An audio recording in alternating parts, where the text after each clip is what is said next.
memories withstand the test of time, transcending generations and decades.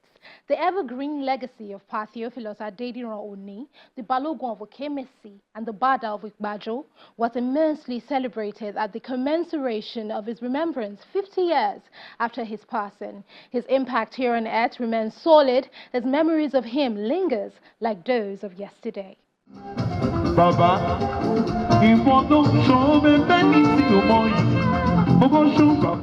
it's a beautiful day as guests begin to arrive dressed in matching Ashwebi prints. The venue opens up to pictures of the moments of the late Pa Theophilus Oni captured in time. Pictures of his large family, including 8 wives, 36 children, over 100 grandchildren, great-grandchildren, and great-great-grandchildren were equally displayed along the walkway.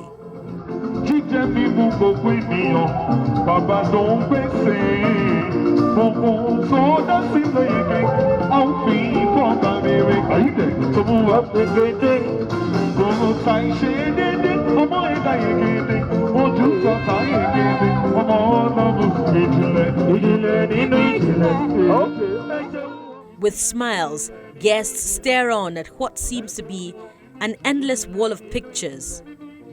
The feeling of nostalgia is present for all who knew or heard about the giant strides of Pa Theophilus Oni, a man described by many as an accomplished engineering giant who built so many iconic structures in different parts of the nation, including the southwestern region of Nigeria.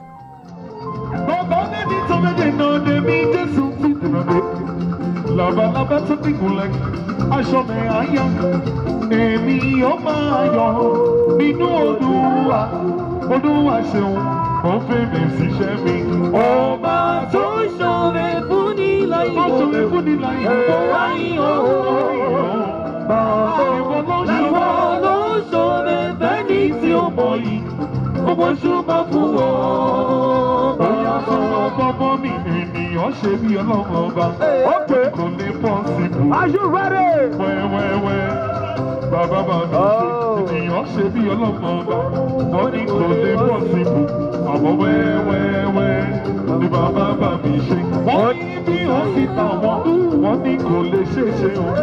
The legacy that he left behind was he made sure that his children are together, apart from the wives. He never allowed any wife to interfere in the way he brought us up.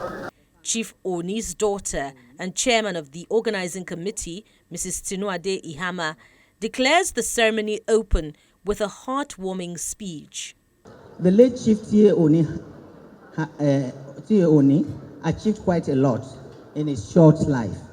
I say short because he died at the age of 62.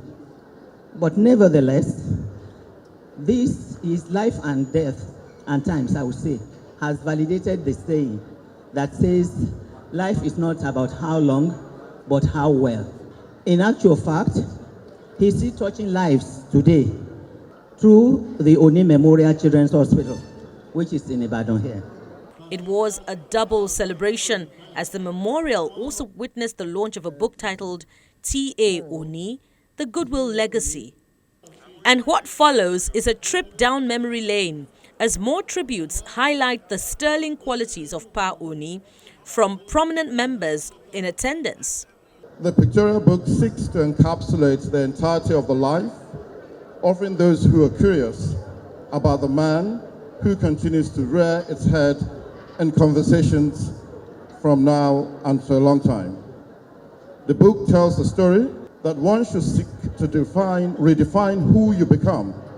That's Yoruba adage, Tuarebi. That is what the story of Chief T.A. is all about.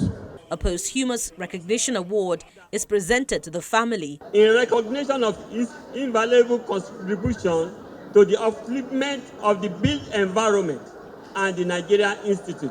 Congratulations.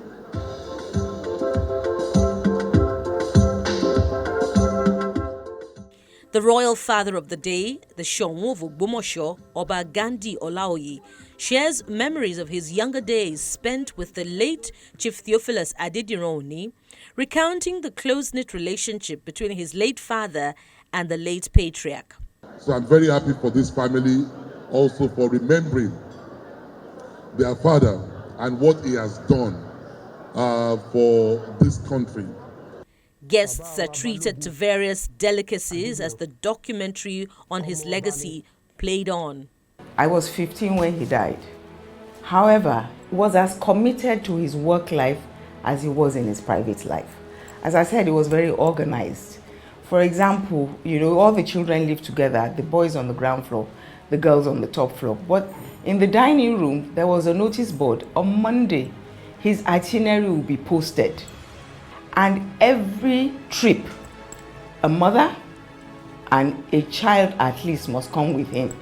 So we saw him work. At the same time, we saw him play. At age 27, he had 3 wives. That's bold, man. You see him, 2 wives on the right, 2 wives on the left, in a party. That was a normal thing, So I mean, he did what he worked hard, but man, he played hard. Chief Theophilus Adediran, fondly called T.A, was born in Okekpadi, Ibadan, Oyo State, on the 10th of May 1913 to Prince James Adeyemi Oni, a former USC employee turned successful cocoa farmer, and Mrs. Alice Olufumlayo Oni from Ile-Igiege or Dofin Chieftaincy House in Igbajo. He was educated at St. James Primary School, Okebola, Ibadan, Oyo State. Following the collapse of the global cocoa market in 1929, the young T.A. Oni, on completion of his primary education, moved to Abeokuta and enrolled at the Methodist School, Ogbe, where he gained school leaving certification in 1930. During his time at the Methodist School, he kept an after-school job as a ball boy at the Abeokuta Lawn Tennis Club. Mr. Wade, out of curiosity, invited the 16-year-old Oni for a chat, and charmed by his brilliance, he employs him as a domestic staff in his GRA Abeokuta apartment, allowing him to still keep his job as a ball boy at the Lawn Tennis Club. The expatriates decided to get the young man a temporary job as a store timekeeper at the PWD. The temporary position soon became permanent as he rose through the ranks from a store timekeeper to becoming a senior road overseer at the age of 33, the highest position an African technician could attain in PWD at that time. Having led road construction projects including Ibadan-Abeokuta Road, Oyo-Ilorin Road, Ilesha-Osogbo Shaki, T.A. Oni resigned from the PWD in 1945 to pursue his entrepreneurial dreams. He brought his vision to life at the Nigeria General Contractors on January 2, 1946, with an initial capital of 2,000 Great Britain pounds. Years later, he would change the name to the famous T.A. Oni and Sons. His venture into construction at that time was a groundbreaking move that paved the way for indigenous participation in large-scale civil engineering projects in Nigeria. This positioned him as a trailblazer who dared to enter an industry dominated by colonial firms. By 1970, the company had grown to over 3,500 staff with 2,000 plants and vehicles operating all over the country, with offices in Ibadan, Benin, Ajashekpo, Kaduna and Lagos. T.A. Oni and Sons completed countless buildings and road construction projects.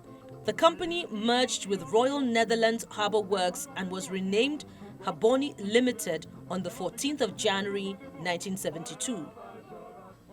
Some of the projects executed include the then Ikeja International Airport, which is now the local airport, Ewekoro Cement Factory, and the Rubber Research Institute, Iyanomo, Edo, offices and road networks to Kainji Dam, the Tedo Market, amongst others.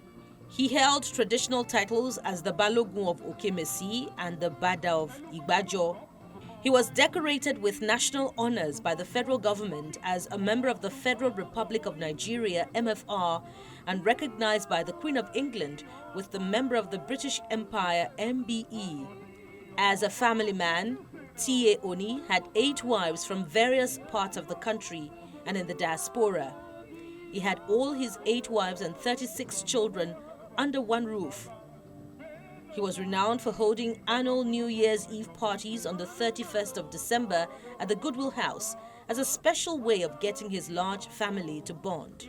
I'm encouraging my children to do a movie for other polygamous families. People cannot believe we know ourselves, 36 of us. We are close. We don't agree on everything. We're not in court. We're sharing lots of legacy, wealth, and inheritance 50 years on. I don't know how he did it, but he did it. My closest sibling is not the one from my mother. And I think it's something that people should learn from. Besides his large family, his other legacies include his philanthropic exploits, as he touched many lives personally and professionally in different ways, including the conversion of his residence, well known as the Goodwill House, a 65-room complex of 7 houses equipped with modern conveniences, into what is now known as the T.A. Oni Memorial Children Hospital, situated at Ring Road, Ibadan. The only thing I want to say is that, just like the Bible said, the righteous man liveth inheritance for his children's children. You know why he got to children's children? Then he's really blessed. On February the 15th, 1975, in faraway Manila, Philippines, the great industrialist succumbed to the illness that had plagued him in early 1974. He died, leaving behind wives and children and a name that transcends time. His body was flown back to Nigeria and laid to rest on March the 8th, 1975. Pa Theophilus Adediran lived a fulfilled life, one filled with purpose and worthy of emulation.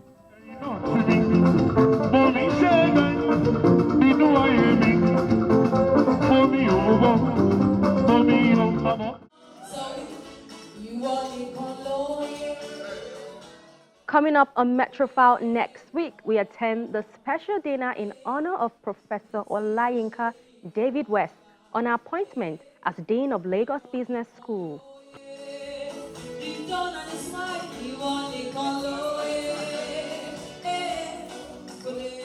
That reflective note, we've come to the end of today's show. It's been an amazing ride, one I look forward to same time next week. Always, because this is the best place to be. Remember, you can watch this and past editions on our YouTube channel. I am Kenny Akinwumi. And I am Ewa Oluwa Ogumborede. Bye for now.